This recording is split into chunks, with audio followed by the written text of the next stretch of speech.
into that interview. I don't think I ever heard you speak about that. That interview got took down. People want to know what happened. What you mean it got took down? People were saying that the 85 South interview with Charleston White was removed from YouTube. Why? I'm a law-abiding citizen, and one thing I love about America, they give you the right to free speech. I ain't bothered no when I say you. I ain't calling no name, no nothing. If I say Jay-Z, you a nappy head ugly, he can't want to fight me. He Jay-Z. But what if he do want to on here? Like, you see me, then fight me. It's all the white If you see me, fight me. I got mace with a red beam on it. The 85 South interview with Charleston White was removed from YouTube. Why? You own 85 South. I think it's interesting you're asking me why. There's a lot of theories behind that shit. People told me that Tip called us and made us take it down. It's your time to tell the hundreds of thousands of people that love to watch you. Are you interested in going on tour without DC and Chico? I am. You on tour? Yeah.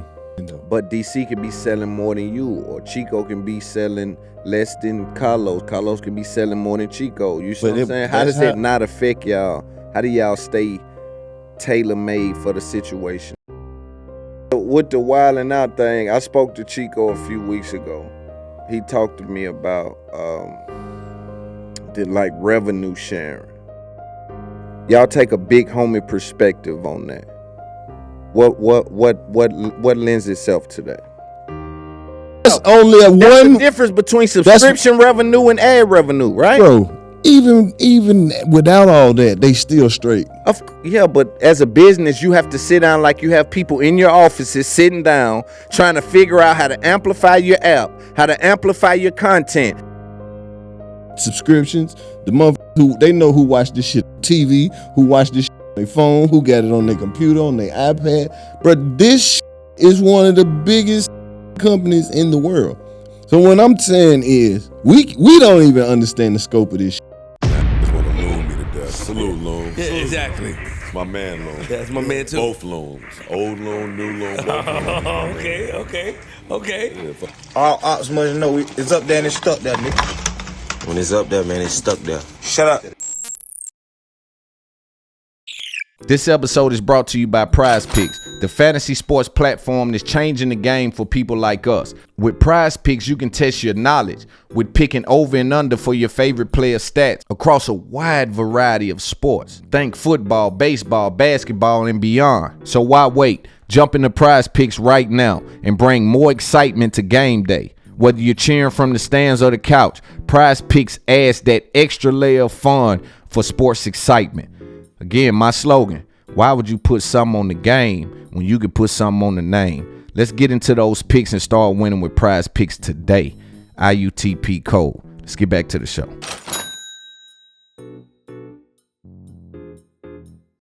And number 6, and they it ain't even came out yet. It's the first day. They gonna think that this got some big numbers behind it, That ain't got nothing to do with what I'm saying. You just said that. I said the hard numbers, the demographics behind the scenes. Okay, when there's value to every viewer. There's an ad company that wants to sell something to every person that clicks on the 85 South podcast, Netflix show. You're looking at it in a small I'm scope. looking at how Netflix looking at it. They're selling that data, bro. Wait a minute. Netflix, the whole company. Everybody's selling data around Wait a here, minute. bro. I'm trying to get you to even understand what Netflix is. It's the Netflix. This is where you watch all the movies at, right? Yeah. You think that it's just they got one Netflix deal? Do you understand they got ads against every movie on this mother? That's the point I'm making. This is a $1 trillion company. Of course. So I'm telling you that, but take in mind, with it being a $1 trillion company, every number counts. That's why on YouTube and things, you can't have fake views and certain things because they auditing this because they're selling ads against it. So what happens is Netflix is taking that hard data that they're telling you is useless. And it's unfortunate that you were this high in the business and thinking this data is useless when this data is so important. You're not even hearing what I'm saying. I'm listening. Go ahead. You're not hearing what I'm. How many motherfuckers have a Netflix account? First of all, Plenty. Everybody. Do you think they give a what you watching on there, or they want you to have this account? Who? The company. Hell yeah. You think they give a what you watching? They don't. F***ing right I do. You can have a Netflix account and never watch nothing. You don't watch Netflix every day? I think there's extreme value in what is actually being watched on Netflix. I 100% think that the value of Netflix lives in the people that are actually watching. I do think the subscription it's amount. not, because if they gave a if you watched it or not, the shit be free. No. It's not free. This shit is $20 right. a month, $25 a month. Yeah, and they in debt every month from a business perspective.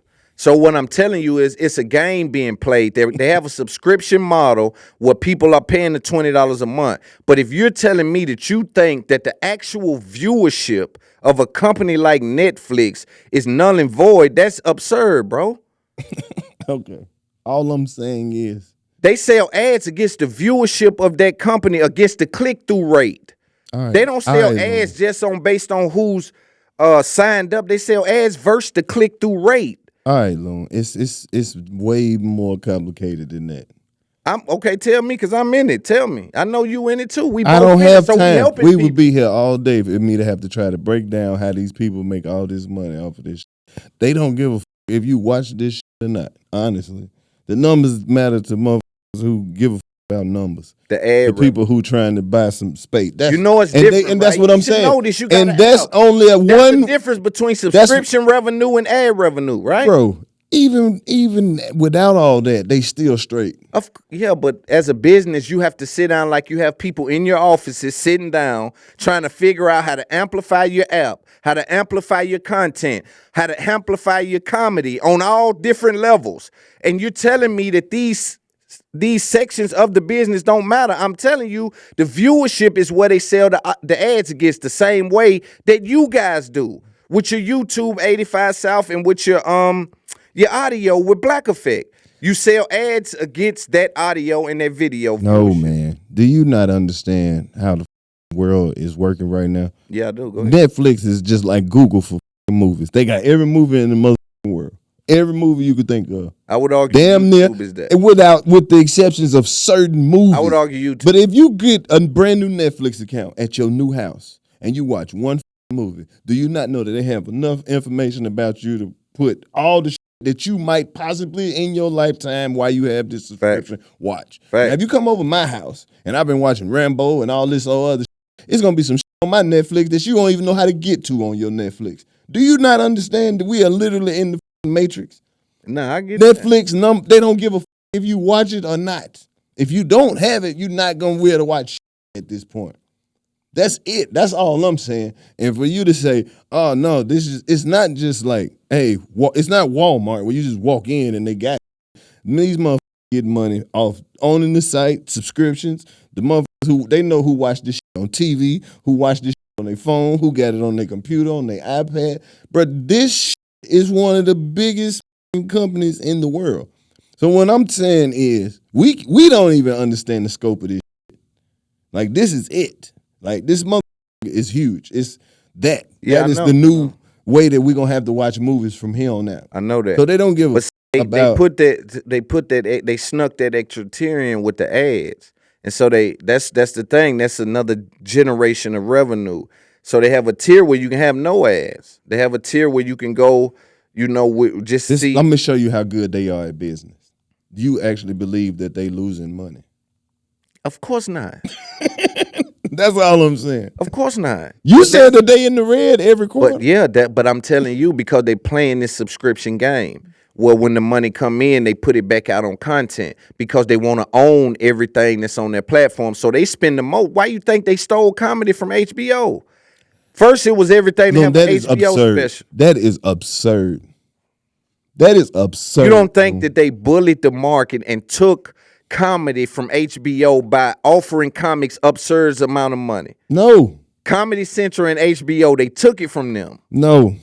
Okay, what's your argument against that? Because I'm a comedian. Okay, so tell me. Do you know that HBO can come and give me a deal right now and it still be the shit? I could have an HBO special still. HBO ain't went no Right well, now, I can argue. I believe that now, but for a moment, Netflix stole the market from them, bro. They took every comic and gave them high amounts of money to do specials on Netflix, bro. They turned it damn near into a comedian platform. I feel like I'm arguing with my uncle at the house on Thanksgiving. This information is dated and incorrect.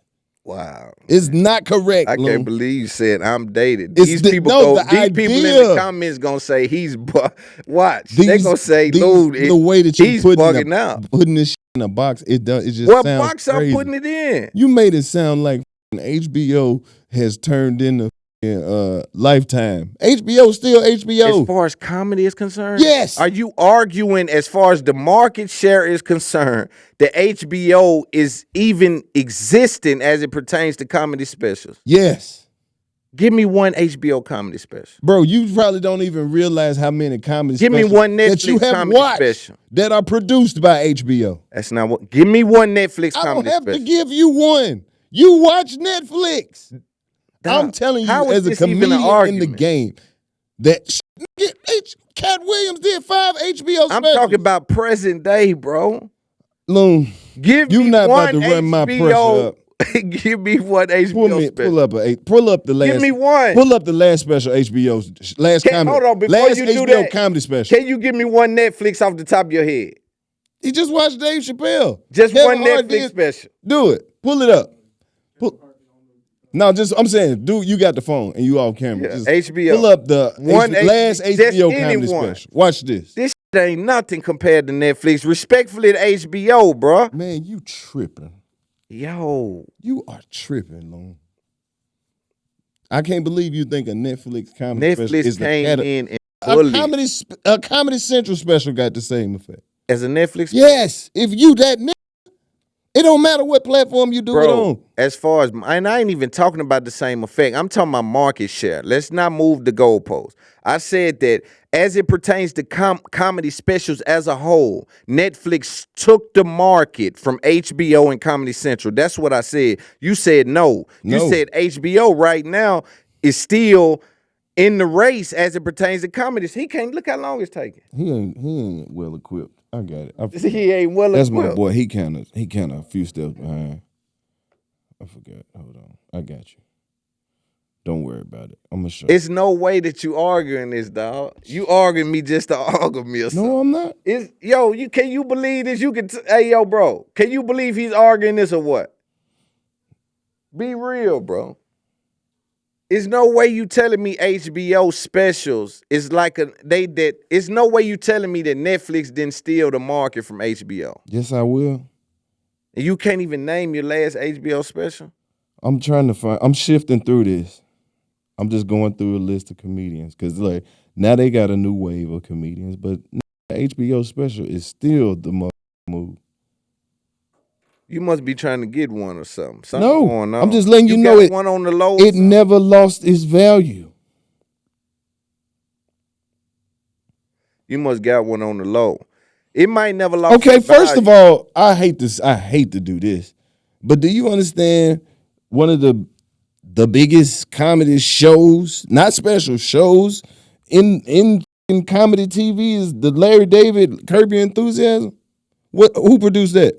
I don't know. HBO? Thank you. Yeah. That's the shit I'm talking about. When Seinfeld come out and do his special and shit, it's some HBO shit. That's sitcoms, though. Okay, no. That's It's the stand-up comedy. Nah. All right, so we're going to let the comments fight that out. Because I Shit. believe that HBO. You believe. I'm a comedian. Yeah, and that's what's And funny. I'm letting you know that the HBO And I gotta special, respect that, 'cause you're a if comedian and HBO you my wanted nigga. to put the money behind the Nah, comedian, don't change it. Yes. Nah. Don't do me like that, Los. I You know got I'm to. high level. Don't do that I to have me. to do it. You know I'm high You're level. not hearing me. You doing me wrong adding that sauce at the end, What? man. You know that ain't what we were talking about if they wanted to. The same way in Netflix, if Netflix can Netflix come just through with a going over $60 there million now. deal, This is giving they shit to Netflix but for kibbles and bits now. That's how they control the market. They went and gave Dave and all these other that big money, and now is running to try to say, yo, I'm on the same shit Dave them on, because they brought the audience there. The whole comedy audience is on Netflix. Nobody's checking for HBO saying that a new comedy special is out. Yo, you bugging out. You bugging out. All right, man. You bugging out. Okay. No way, Lon. No way. What else? All right. What else? Who do you like black comedy over white comedy? That's ridiculous. Absolutely not. I don't watch a lot of white comedy. You don't. I don't get it. So you do like black comedy over white comedy? Is that something you can't say or something? No, I just never even thought about it. I don't get a lot of the white people humor. So you enjoy our humor. Sometimes I can laugh at white people, but not white people comedy. Right. Sometimes it'll hit me. Nobody. Yeah, it's a few that stand out. I got a few white people comedians. Do you think that black comedy translates better than white comedy? No, it doesn't. Why do you think not? Language barrier. Language barrier. I think it does. It depends on the crowd. I'm just saying from market share, like of the market, of the people that go to comedy shows, and the people that sell out tickets. Is white comedy bigger than black comedy? Yeah, because it's a bigger market. Like that's the case. The entire market that we share, I would say because it's more like it's are not more just, white comics selling more. You know what I mean? Yeah, because other races are more accepting of white people. Like they look at black comedy as like too harsh sometimes. It's too. But on the other side, people would argue that they look at us for their entertainment and to come laugh at us. Yeah, it has certain aspects of that, but it don't matter where you go in the world. It's still gonna be some white people at the show or whatever the black event is. It's always gonna be a certain group of white people that with it hard, but it ain't never gonna be an overwhelming majority until you get to that level where you done had 4-5 Netflix specials and now you selling out where the Yankees play baseball at or some shit. So if white comedy is better just as a whole, right? So if we say I wouldn't say better, it's just different. Not better. It's got a bigger market. Sorry. Yeah. Because I don't want to use those words because it's not that kind of competition. We're talking about market share. Yeah. We're just looking at market share. So if white comedy has more market share than black comedy, what will be the reason behind that? Is you just think surely just volume? I just think or do you, like you said, they're accepted more? The type of humor that white comedians do, they don't get too graphic about. You know what I mean? Yeah, some of them do. Not like black comedians. Yeah. You get what I'm saying? They can really just talk shit in a white people kind of way. You know what I'm saying? They don't even really have to use no harsh language for it to really just be like they just can talk the way they talk. Piece of shit. Yeah. You know what I mean? That's just pretty much like hard as it gonna get. Like a here and there, and it ain't never gonna be. You know what I mean? With a whole lot of niggas, I was watching the dark side of comedy. But that's the way we talk, and we're not accepted for that. We get criticized on the way that we communicate amongst a group of us, and they got the freedom to just be them a lot of times. You ever watch Dark Side of Comedy? What is that? I think it's on. I watch it on my Fire Stick, but I think it's on one of them, stations. What is it about? Goes behind the scenes of comics and kind of tells kind of the other side of what's driving the jokes and kind of sometimes their life is kind of falling apart when they're at their peak, but they're performing at a high level. Yeah. You know what I'm saying? Like they did one on Andrew Dice Clay. Yeah, it's hard to create good comedy when you ain't broke. When you don't have no pain. That's where the humor come from. Because you got to keep in mind, we letting people laugh at us. We really be going through it. But the laughter and the good performances help us deal with it. Right. Yeah. Some of your biggest failures in life, once you can go on stage and feel like you do that shit right, it kind of make it feel better. Right. I was looking at that, right? And so he one of them guys that said a lot of wild shit. You know what I mean? Like I don't know if you're familiar with him, but he didn't hold back on the mic. He was selling out Madison Square and all that back in the day. But anyway, he's one of the first comedian rock stars. Right. He would rap, do little rhymes and shit up there. Yeah. You know what I mean? But if I go, he capitalized on a niche market. Right. But still, I still put the black. Like say if I put him up there, who would cancel him out from the black side? just far as volume. It wouldn't be nobody to cancel him out, because think about it. As good as he was in his heyday, he had Eddie Griffin on the road with him. Like it's black comedians everywhere. But shit, Pride cancel him out. Why would you have to? I'm saying like comedy period, right? So if we go top 10 comedy from their side, top 10. You asking me who would be the equivalent? Yeah. To that? Because I'm just trying. I mean, it's not even a comparison though, because the only person, like I would say on the black side who was doing that type of shit would be like, and they gotta have Eddie Murphy. Oh, I forgot about Eddie. You get what I'm saying? Eddie Murphy was the real king of the rock star shit, man. He was on a Kevin Hart run. I forgot about in the 80s, man. Yeah. Well, it don't even sound right to say Eddie Murphy was on a Kevin Hart run. Eddie Murphy was on an Eddie Murphy run. One of the runs like Kevin Hart is having for himself right now. Back then, bro, this Eddie Murphy, don't ever get it fucked up. Like he him. But then, so he is him, bro. It's like he him. Yeah, Eddie Murphy one of them ones. Eddie Murphy is him. How many specials he got? He got a few, don't he? I know of two. Two, I think, yeah. Two. And they classic. Yeah. Delirious and Wonder Wrong. will he come back? I don't think he comedy done changed. I don't even think he even want to, bro. I feel like Eddie Murphy can go on tour and not have nothing prepared and do a new hour every night if he want to. It's Eddie Murphy. Yeah, he gonna get a 30-minute standing ovation before he say anything. Damn near. He won the one. He is him. And the crazy part is, even if the shit gonna be good, bro. Yeah. The shit that he just might throw away and never do again, that shit gonna be some of the best shit you ever seen. Right. It's him. And then he know what we like. He got a laugh that make everybody in America laugh, bro. I didn't even think of Eddie when I was thinking about that. I don't know why. Eddie Murphy is him, dog. But then I was thinking about Bill Burr, because he one of them guys that... Bill Burr? Yeah. You don't like him? I fuck with Frank Murphy. I watch Elvis for Family. Bill Burr is hilarious. But that nigga is a fool, boy. But then who would we have on our side that we can say, all right, if Bill Burr come out, we can send such and such on the stage after him? What? I'm asking you. Bro, I'm talking about for their audience too. I ain't talking about for black audience now. I'm saying like interchangeable that night, one city. Eddie Murphy on this side, Andrew Dice Clay on that side. Both them going crazy.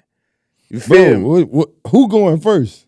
That's what I'm saying. Andrew Dice Clay going first. No, bro, you trying to have a fucking comedy tournament and you want me to fill in the yeah, because you're a comedian, so I'm just asking. I don't know. Karlous Miller. I go up after all them niggas. I don't give a fuck who it is. So I go up. They gonna want to see me after that. Yeah, that's how I go. Yeah, they gonna want to see me. Fuck me. Yeah. You think I'm gonna sit here and be like, okay, and then we'll put. Of course not. No, of bro. Course not. No. Just me. Anybody. Any question that you need a comedian, I'm only putting myself in there. That's just the way shit go. After all the shit that done happened this year, I don't even have no opinions on comedians no more. You don't, hey man, you say the wrong shit, now you in somebody interview. I don't know. Don't ask me. Why not? I'm only talking about legends and people on the Mount Rushmore comedy. Yeah. But there's a lot of people to be spoken about. No, it ain't. And it ain't no need to duck no name. No, the only people need to be speaking are the people whose names he said. That's it. Everybody else's opinion, you can keep it. What if about he didn't say your name, shut up. But what about the dress conversation? You've been on auditions. You've been interested in... This is what I'm trying to get you to understand. Them niggas who wore them dresses, didn't nobody make them wear them. They wanted to do that. They read the script. They knew months before they wore a dress that they was gonna wear it. Ain't nobody sneak it up on them. They knew. They knew. They put the makeup on. They sat around set for hours. They knew what the fuck they was doing. That shit fucked up. That's what they wanted to do. What you're not hearing is how many times it was their idea. But is it that idea out of force? Nope. It's like, yo, I know for a fact if I come in and say, yo, I got a booking for you, I can slide in. Can I get an interview too though? Nigga want to book you for $5,500, but when you there, you don't mind doing this interview for the podcast they got down there. Nigga throw shit in, but they leave with the good shit. This a movie, dog. I know, but sometimes it's okay. Let's talk about getting something greenlit, because that's the process you got to go through in Hollywood. And sometimes black men say, "Yo, if I put a dress on, maybe it gets greenlit. Maybe they gets it greenlit." No, these motherfuckers not shooting the movie first. The deal is done. When they put them dresses on, they had to be on set at 8 o'clock, at 6 o'clock, so they can be in hair and makeup to be on set at 8. They ate breakfast. They sat around in the trailer. Damn. They read over the script. They punched up the lines. They went and got their makeup done again. Dang. They knew what the fuck they was. They had a call sheet. Agent called them and said, "Hey, we got this thing, blah, blah, blah. This what they paying. You got to come here. You going to be staying." They knew what the fuck it was, dog. I agree with that. Hey, man. I agree with that. But you don't have an opinion on the Katt Williams interview? Why would I? He said he fucked with me. Yeah, but he shook comedy up, and then you have a relationship with Katt Williams and with Steve Harvey. But this is the thing about it. If you got on here and you were speaking about the people you had your personal experiences with, why would I have an opinion about it?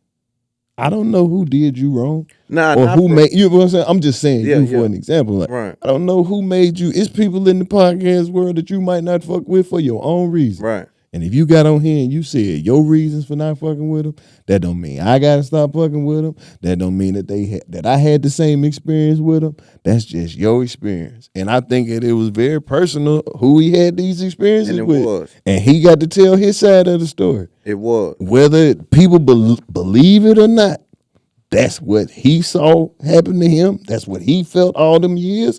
That's what he said. And it wasn't no guessing. He said, such and such, he said they first and last name.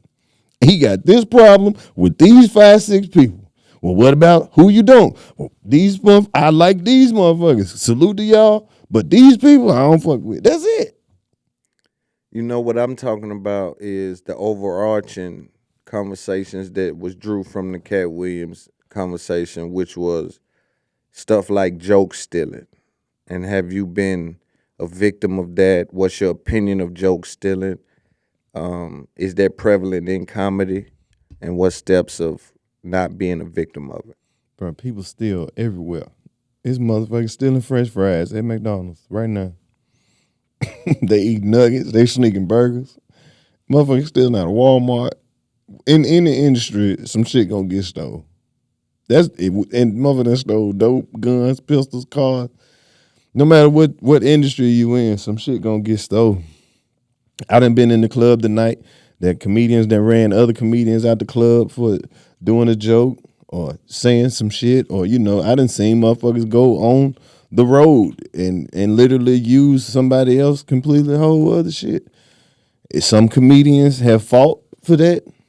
Some people done got checked. Some people done had to walk off and have a conversation about it. Do you have to bend your values if you're a comedian? Like, do you have to see things like that and be non-reactive? Nah, man. Because you never know. Sometimes it be way more than just a joke. It be niggas who be around you for years, man, who know that's your shit. And who done rode to the show with you, who done called you, who done came up and dapped you up. Man, that motherfucker, I love that. And then next thing you know, they doing it. Like, hey, you don't remember you said that? Man, it didn't happen every kind of way. You seem zen now in your life. I done had niggas on my show do my joke before I went on stage. What show? Like on my show, on your comedy show. Yeah, man. That's why I really stopped. Like, I used to just use like local features and shit like that, but damn, that's what made me stop. Cause it's like, damn, even if they ain't stealing from me, they stealing from somebody's signature shit. You know what I'm saying? It's fucked up. But that's just one of them things where it's like nothing's new under the sun. And if some comedians feel like if you talk about the same topic, you stealing their joke. Why is this sensitivity around that? Because everybody trying to make it. And is it hard to craft these jokes? No, it's not that it's hard to craft. It's just some people get lazy. Some people just get around certain people and just like, oh, I can tweak that or I can flip that to the point where they wouldn't be able to recognize it. That's just how the shit go. I don't know. I don't think I can be involved with that. It seems like it's dog eat dog, man. It seems a little bit like they're overzealous because people, like you said, are trying to get out. But it feels like that people are saying, yo, and I talked about my wife and kids. And nigga, next thing I know, you talking about your wife and kids. Well, hold on. I was in the back of the comedy club one night and the comedian on stage said, fellas, give it up for the ladies. Comedian in the back was like, man, this nigga up here doing my shit. That's a true story, man. I literally heard him say that. Hey. But think about it. Certain things, like certain ways that just like comedians just address people in the crowd, just to try to build a quick rapport. But they were like, hey, what's up, man? What's your name? Where you from, my boy? What you do?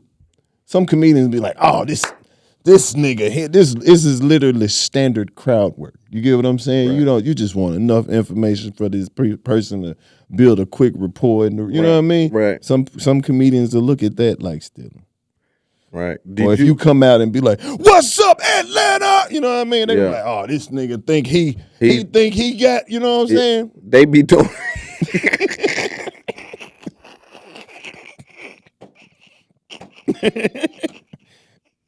not off the what's up Atlanta. This man, I've seen it. Hey, not off the what's up Atlanta. Come on, man.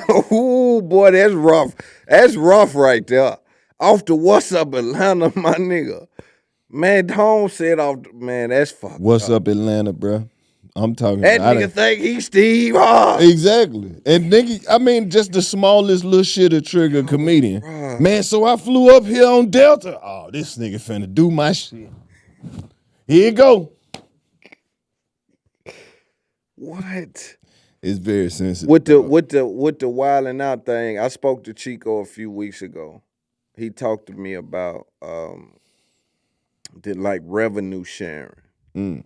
That's a very interesting conversation for me, and I thought about that as we had that conversation, and we talk more about it in the next part. But y'all take a big homie perspective on that. What lends itself to that?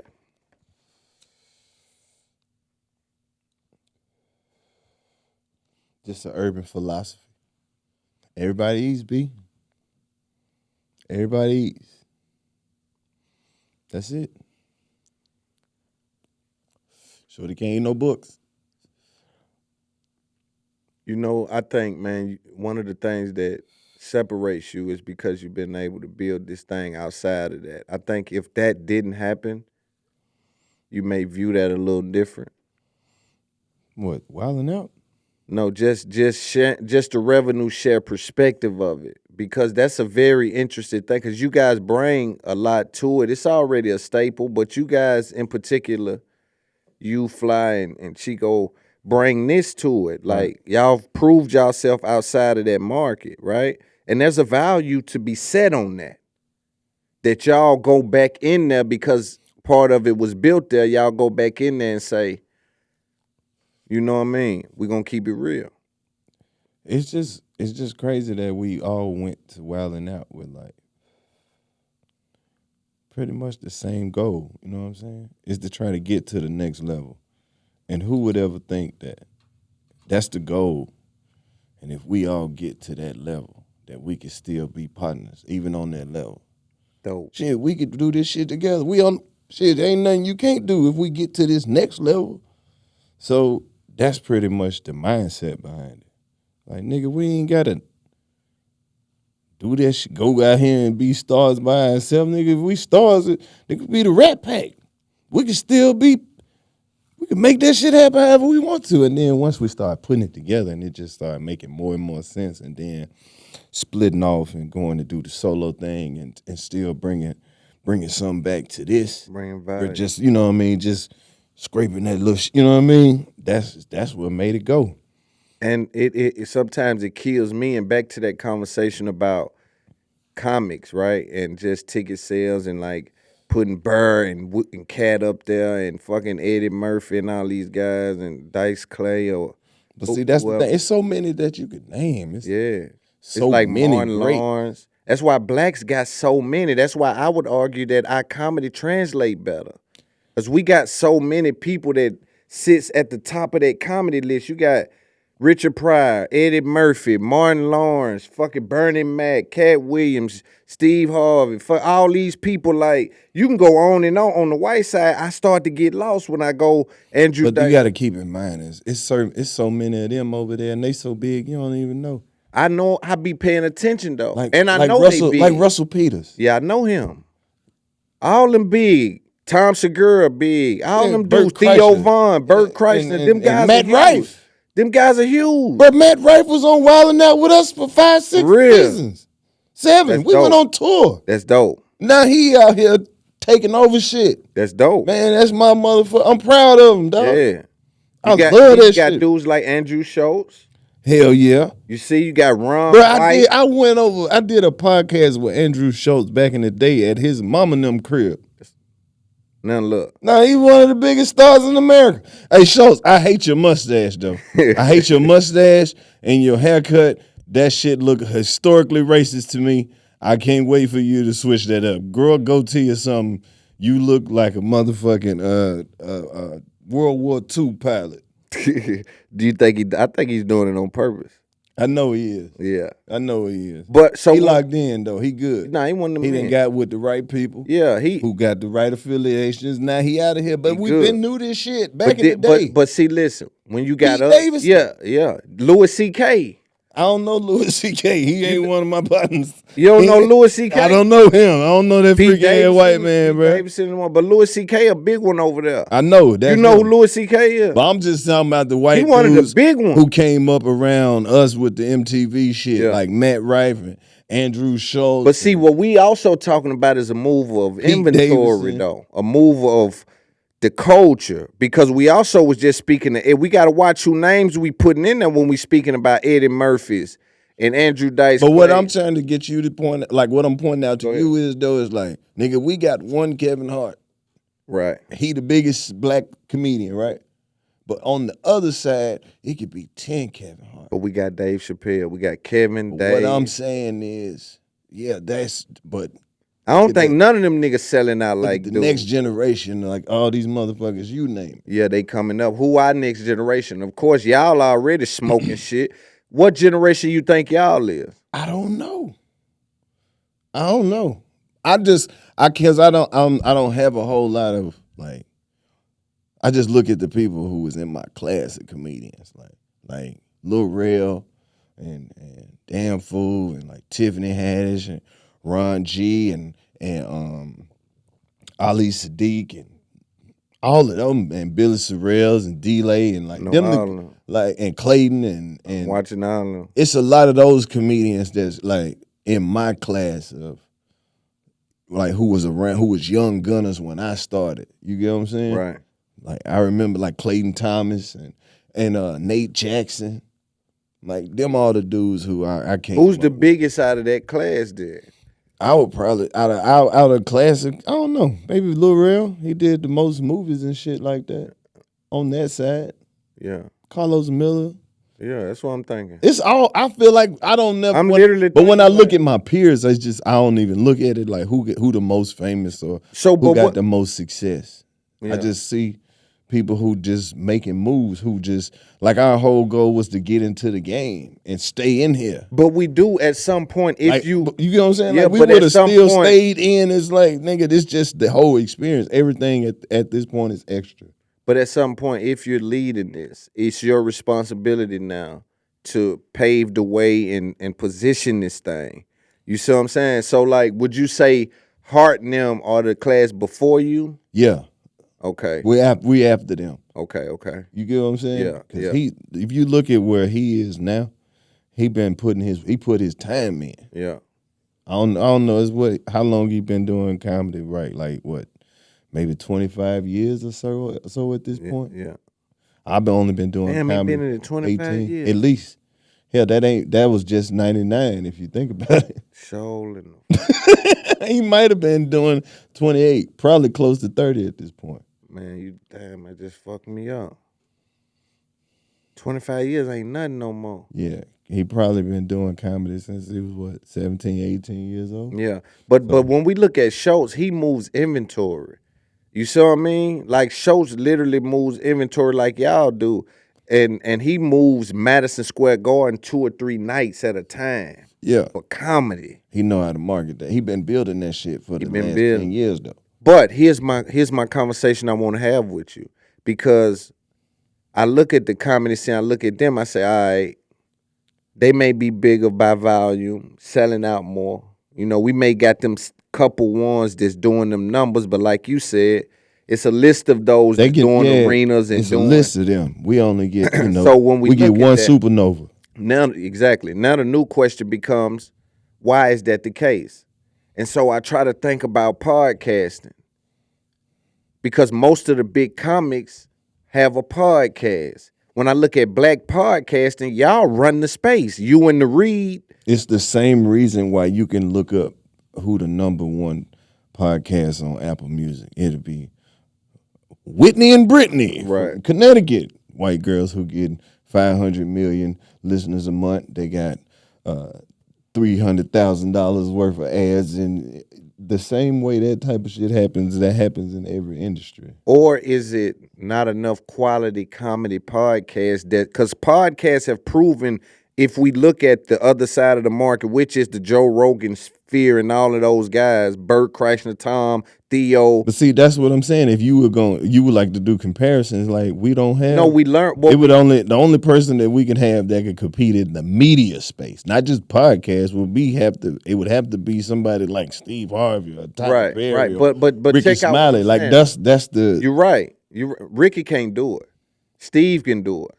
Steve might be the one. Steve, Kevin, those guys, if they really wanted to take it there, but it's rough. But this. But do you see how short the list of comedians that I had was to pick from? That's what I'm saying. Here's the game I'm trying to say, and I'm trying to have this conversation. I'm learning and I'm not comparison, I'm studying. And it's important to study the market. This is how you take over the market. But as I studied that what they're doing, it looks like podcasting is a driver of tickets.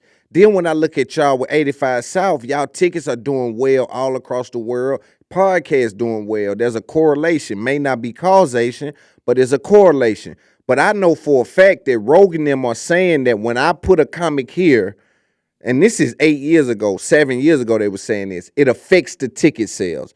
What that tells me is that podcasting is a driver of ticket sales for comedy.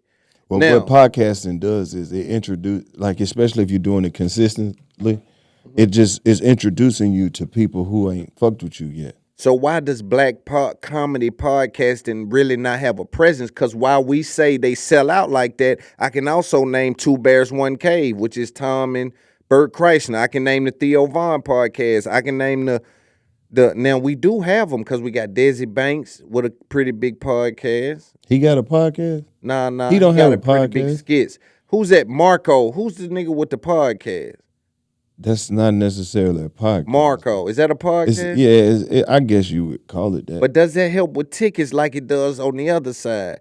You know, I don't know if it translates to ticket sales. I don't know. I think you just have to be consistent with it online, so you can keep building these different markets up and people and build a need of people wanting to see you.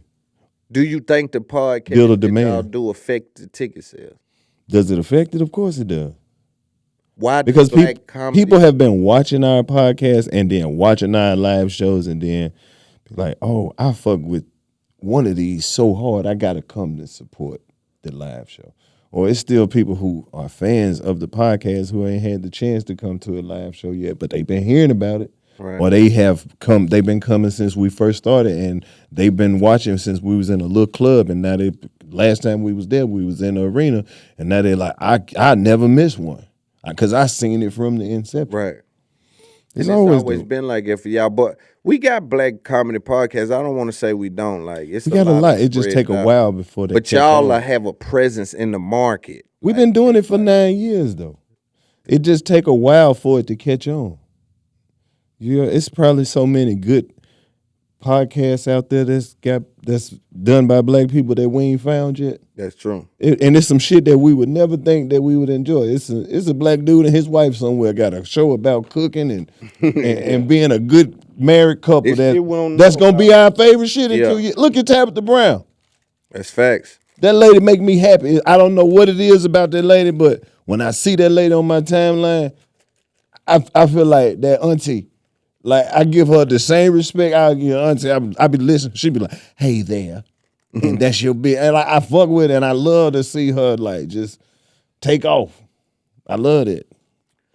And that's what I'm saying. We it's so many of us that are built like that the world need to see. That's why you get to see all these TikToks of, like, the OGs and the uncles talk shit at the gas station. I love that. You get what I'm saying? Yeah. Like, but think about if these motherfuckers knew how to work social media. They'll be on. You get what I'm saying? Every one of them. Every one of them will be Do you on. understand that Charleston White break the internet every day? Yeah. But do you understand every hood got Every one. 5 or 6 of them? Every one. They got more outrageous opinions than Every him. one. What happened to that interview? I don't think I ever heard you speak about that. That interview got took down. People want to know what happened. What you mean it got took down? People were saying that the 85 South interview with Charleston White was removed from YouTube. Why? You own 85 South. I think it's interesting you're asking me why. I'm just saying why that happened. It's your time to tell the hundreds of thousands of people that love to watch you. Oh, I don't know. I don't explain myself to nobody. I don't know what happened. Sometimes shit happen. You ain't never looked on YouTube and you saw some content missing? They ain't never took none of your shit down and didn't tell you what? That boy cooking, y'all. I'm just asking. Haven't they took some of your shit down before? That boy cooking, y'all. That's just how shit go. You know I love it when a nigga cook. I can't lie. I don't know. Must have said the wrong shit. I don't know. I guess. I don't know. So, you know how people steal your content and then try to report yours? What if that happened? That ain't never happened to you? Yeah, it done happen. Now, if I go on YouTube right now, it's a nigga saying that he owned the content, right? I mean, I see the interview pop up on my YouTube sometimes. I don't see it pop up on my page, though. Uh-oh. I don't know. There's a lot of theories behind that shit. People told me the Tip called us and made us take it down. Ain't nobody did no shit like that. Stop making up shit. I don't run YouTube. I don't know what shit. They might flag me smoking this blunt. I don't know what it could be anything. But that's the game, baby. It happened. Gotta respect it. It ain't me. Didn't they delete a whole bunch of Charleston White content off YouTube? I don't know. They did at one point. Did they? You didn't?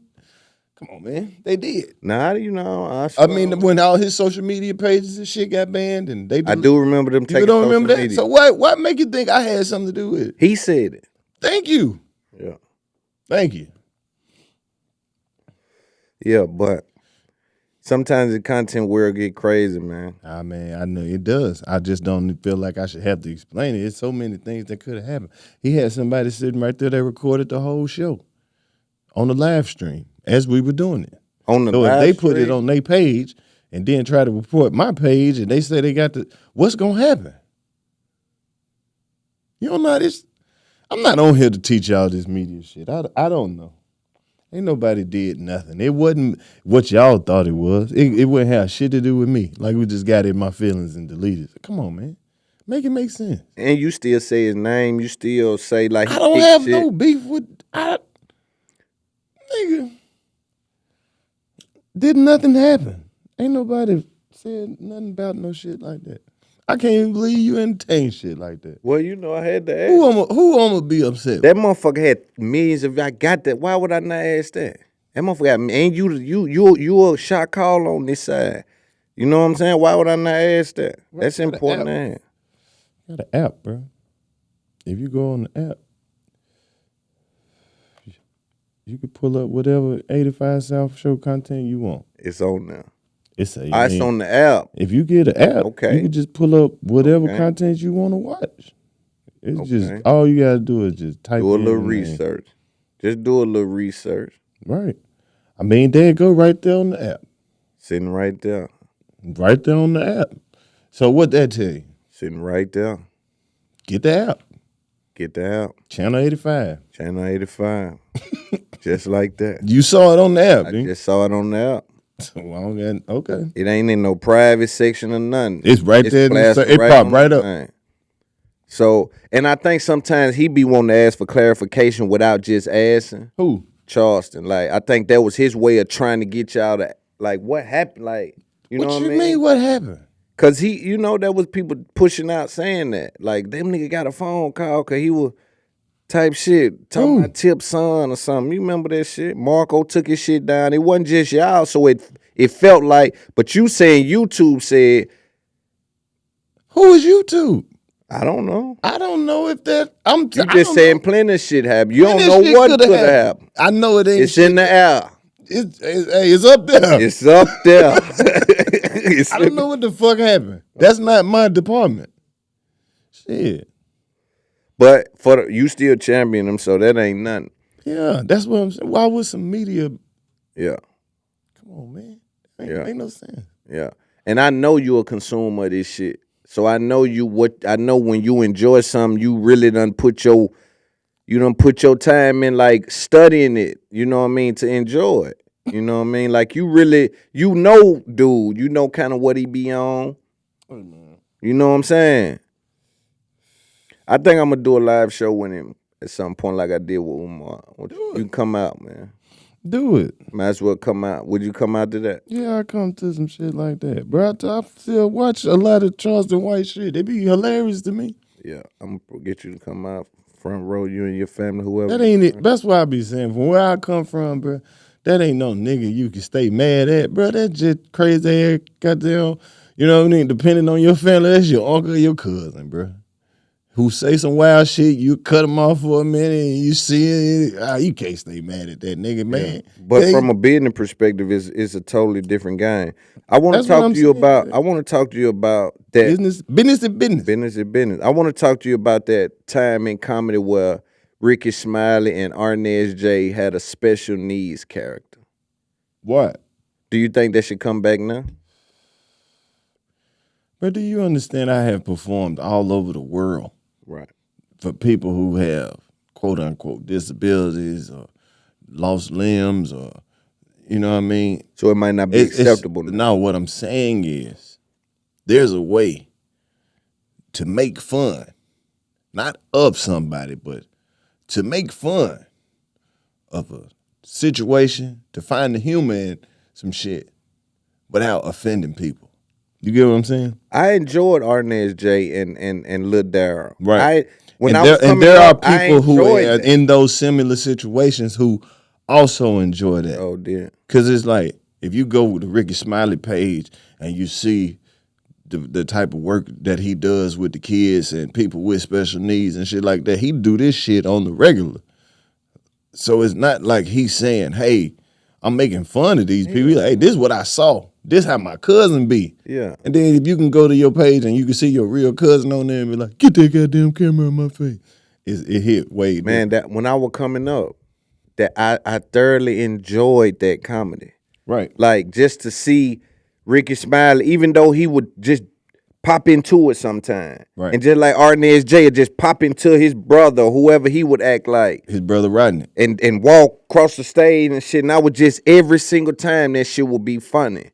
Right. But it's like nowadays, I'm not sure if that's, or is that being done? That probably is being done in the comedy club. Bro, it's a way, like I said, as long as it's not malicious. Right. It's ways to make a joke about anything and make it funny. Right. As long as you're not making it personal enough where it can hurt nobody's feelings. Yeah. That's a thin line. That's what makes a comedian great. That's a thin line, though. To say shit without saying it, or to be able to joke about things that's not, that people don't want to be joked about. Like, if you go back and listen to the old Robin Harris shit, he had Debo Tiny in the audience. Yeah. And, he was known for whooping niggas' ass for talking about his eye. And Robin Harris was, he had built such a rapport with him from him coming to the club every week that he let him get it. You know what I'm saying? He still played the character, but he wasn't going to really do nothing if you go back and see it, because they got it recorded on an old Robin Harris shit where he was doing his shit. Debo used to come to the club and fuck with him every so often. But see, that's the key thing, man. Because I done seen people get upset at comedy clubs about, like, I'm talking about like fighting mad and actually have fights and brawls and shut the whole club down. I remember one night, I ain't gonna say who the comedian was because it's just, it's crazy. But I was at the spot one night and it was this albino dude in there, and the comedian was fucking with him. He wasn't even really getting no laughs for the shit that he was saying, but the dude, like, got so mad. He was furious, dog. Like, he went, like, stormed out the club, and he was just, like, sitting in the car. Like, I walked outside. He was sitting in the car, like, literally beating the shit out the steering wheel. Like, he was going berserk. Like, his people had to come get him, bro. My God. Yeah. Did you ever have a heckler you had to deal with? Hell yeah. I done had some of the worst hecklers, man. Give me one of them. Just a terrible, worst hecklers, man. Like, you wanted a heckler story? Like, I don't know if you familiar with the Atlanta comedy scene, but Nav was kind of explaining it to me. The worst heckler in Atlanta comedy history, in my generation of comedy, probably Lil Baller. Lil Baller and goddamn Rico. Lil Baller is my partner, though. Oh, okay. But that's just his thing. He's always heckled the hell out of comedians. Sco Bubble was a motherfucking heckler. Rest in peace to Sco Bubble. But, man, some of the worst hecklers is comedians. Worst hecklers is comedians, bro. Corey Holcomb would be in the club. Like, if a comedian on stage and he bombing, you'll always hear Corey. Like, Corey Holcomb and Jeff B, they used to be notorious for, like, man, get your garbage ass out of here. Oh. Or you'll hear Corey go, wah, wah, wah. Dirty South, rest in peace. She used to always say, get these unhilarious ass niggas off the stage. Goodness. Ugh. Goodness. So many classic nights, bro. I'm glad I got to actually come up in that era of comedy around that. Is Corey Holcomb generation from here too? Of BET comedians. No, but in Atlanta, it's a hub. So all the comedians will come through the city back in those days and just do all the rooms and do all the clubs and just be here for a week or two, just running through all the spots, man. Doing everything from the poetry spot to, Uptown Comedy Corner. So it was always people in and out. Yeah. Yeah. Do you think what's the next phase for 85 South? Movies. We gonna really need to do a part 2 of the Netflix shit. We need a follow up. Right. Definitely need a follow up. We need a movie. We need a cartoon or something. We need some cartoons. I want y'all to do. I want to be involved with this. What? 85 South Comedy Club. A comedy club. We might do that later on down the line. I think that's we're still active in the game, bro. Yeah, but I think that the hub that you speak about, you guys can now be that hub. You know what I'm saying? Like, if there's even this building can act as that. You know what I'm saying? But I'm saying not this building. Well, not this building, but whatever. But I'm just saying, at some point, I feel as though that y'all can be like the place that, like, shoot the pool ball out. You know, the place that the pool ball is shot out of. And that's legacy. Yeah. You know what I mean? So, but you know how to keep in mind, we're still active in the game too, and like spreading our legs out. This only the phase 1 of us. Right. You know what I mean? Some people look at it and be like, it can't still be phase 1. Yes, it is. We ain't maxed out phase 1 yet. So once we get, established where we want to take our brand to, and then maybe we'll do some shit like that. But yeah. How long have you been on? We still creating our own opportunities. Right. How long have you been on Wild 'N Out? I've been on it since they brought it back. How long is that? Many years? That was what, 10, 11 years? Damn. Yeah. But hell, that's like, I think I did probably 17, 18 seasons maybe. Goodness. Something like that. That's a long run. Yeah. And that's it's always Viacom, but it's moved stations like MTV, MTV2, stuff like that as you do. Comedy Central, BET. Comedy Central? Yeah, it's Viacom, so they'll play that shit on all them channels. Shit, yeah. But, It went from MTV2 to MTV. Shout out to them folks, man. They fuck with me. Yeah, shout out to them. We have a very crazy ass relationship. Why you? Because as much as they don't fuck with me, they do. Right. So yeah, I fuck. Do you think why do you think, or do you think that the role that you play on Wild 'N Out it can translate to other roles for Viacom? Who knows? Business is business. Have you ever been asked to audition for something through them? Because I mean, if you have a working relationship with them, it may be through Nick Cannon's company or whoever's company, but it's like at some point. I don't know if it's necessarily one of those things where it'll be like an audition. So unless it was something that they weren't familiar, they know pretty much what I do. They got all this tape, got hours and hours of tape on me. Right. They've seen me do shit. They know where my weapons are. For the most part, as much as you can use them on there. You know what I'm saying? But you're interested in acting outside of being in a comedy role? Yeah, I think that's the best shit for comedians. Comedians be the best actors. So they would. Because we can do anything. Right. Like you would probably see. I think my breakout role gonna be some shit that ain't got nothing to do with comedy though. That's easy. Mm-hmm. But I want to be a villain. Yeah. 5 seasons of one of them drug dealer series or something, just being a terrible motherfucker on there. Yeah. I've been talking it up. I done had a few little auditions that I almost hit. Right. I'm on there. Yeah, and so that's what I'm saying. But the key is your weapons as a comedian, even though they would know you would have to come in and show them some kind of. There'll be an audition process for Yeah, most definitely. Yeah. Most definitely. But once you get through the initial process, but it's gonna be somebody who been watching this shit for a minute, who already know exactly where I'm supposed to be at. Do you think some shit is just you can't even get ready for. Yeah. Just do it. Yeah. Have you auditioned for anything before? I auditioned for a lot of things. What was that like? It's kind of stressful. Yeah. Because you get used to the process of being placed or being picked. And then when you have to audition, you don't feel like you feel like you're being picked. Right.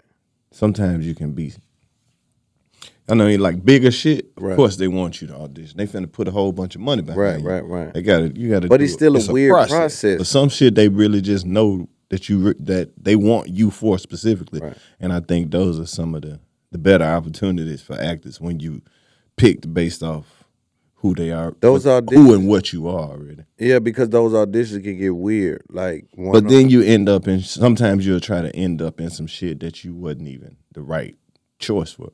You ever hear about who was supposed to be who in a movie and you be like, what? How the fuck was that gonna work? Right. Yeah. Yeah, I don't like that. I don't like when niggas do that. Yeah, sometimes you just look up and be like, man, I'm glad that shit ain't work. The fuck? But yeah, but I think the process of auditioning is weird. It's like think of the niggas who tried to be in Ray.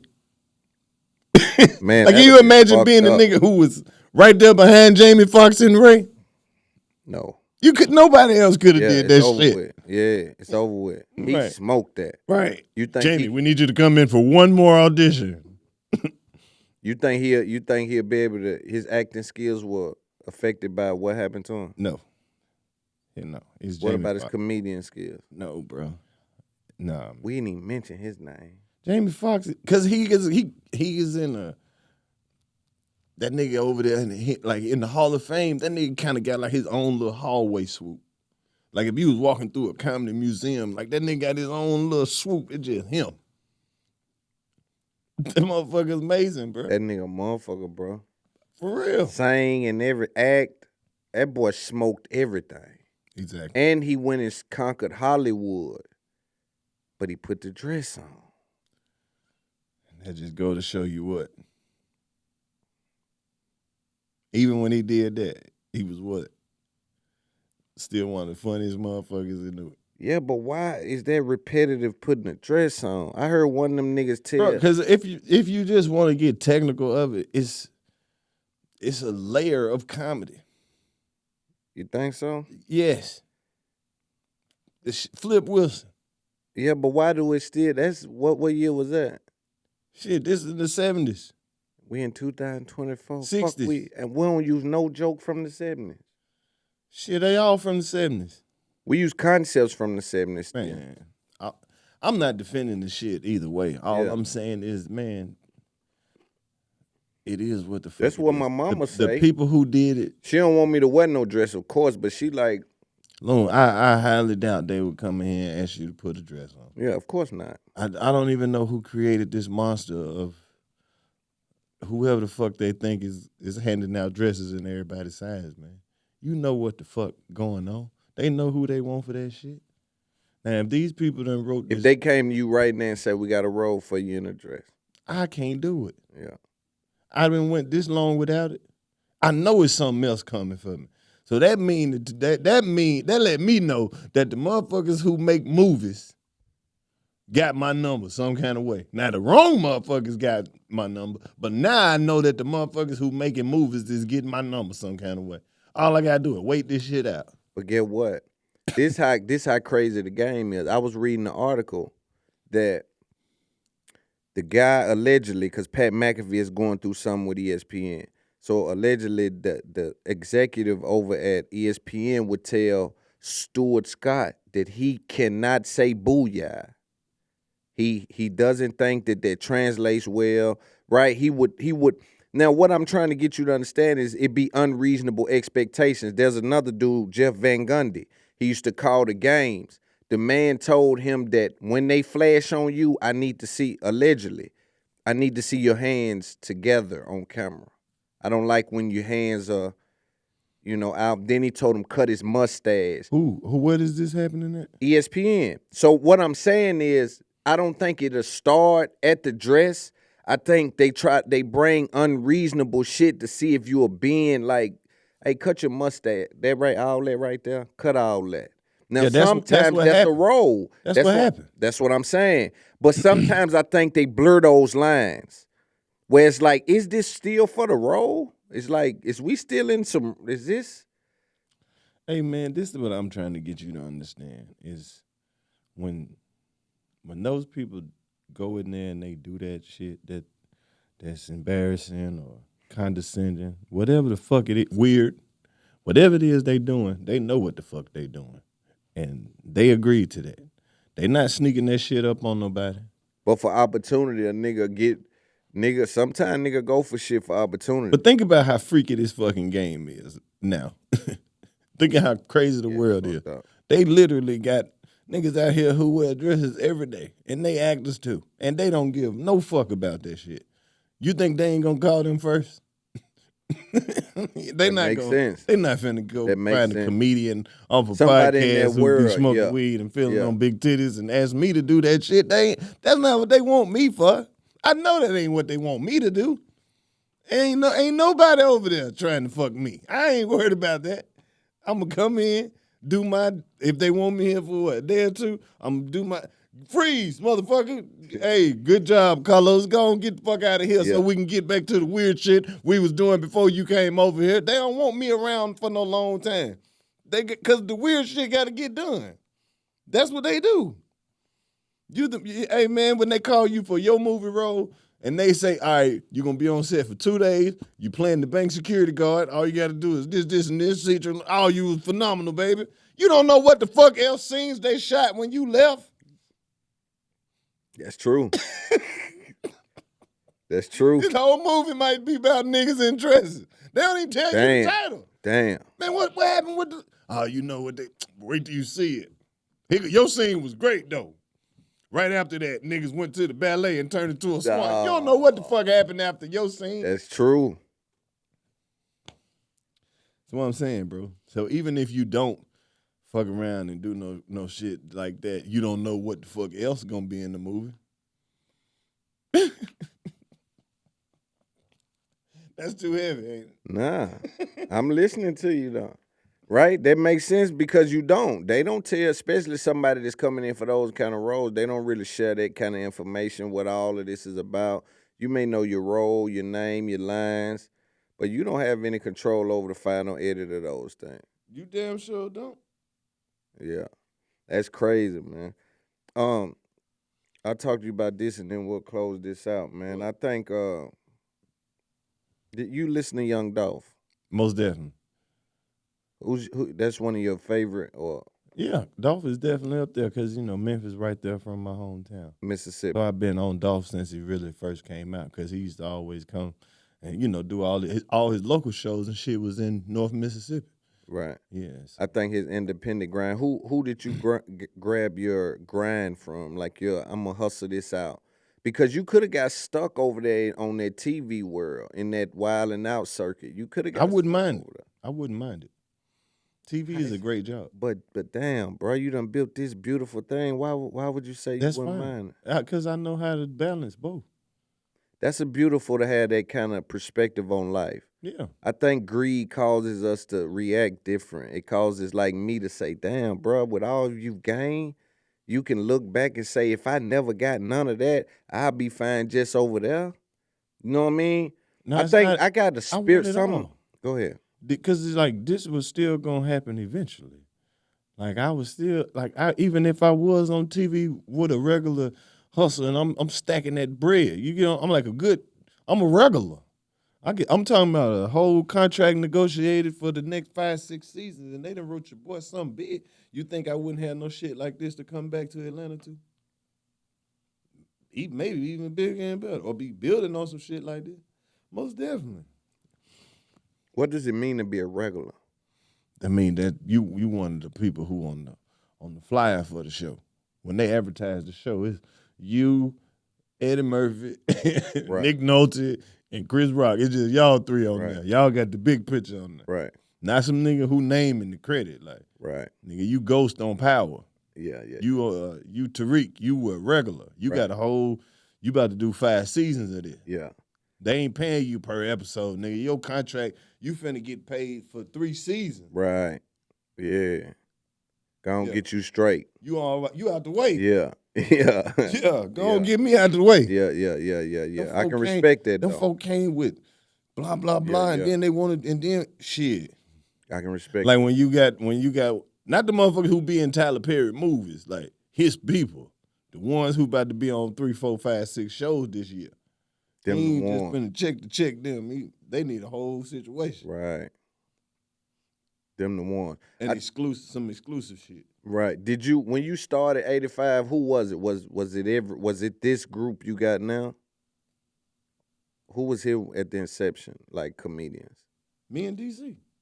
Y'all too. Yeah. So it's always been y'all. Yeah. Can you go, so are you interested in going on tour without DC and Chico? I am. You on tour? Yeah. I already do that. We all are.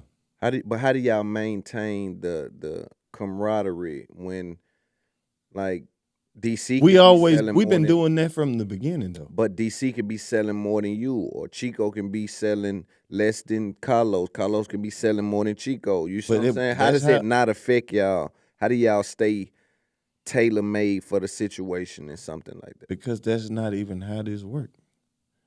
You get what I'm saying? Yeah. Like I don't even know how you answer that because that's never been the case.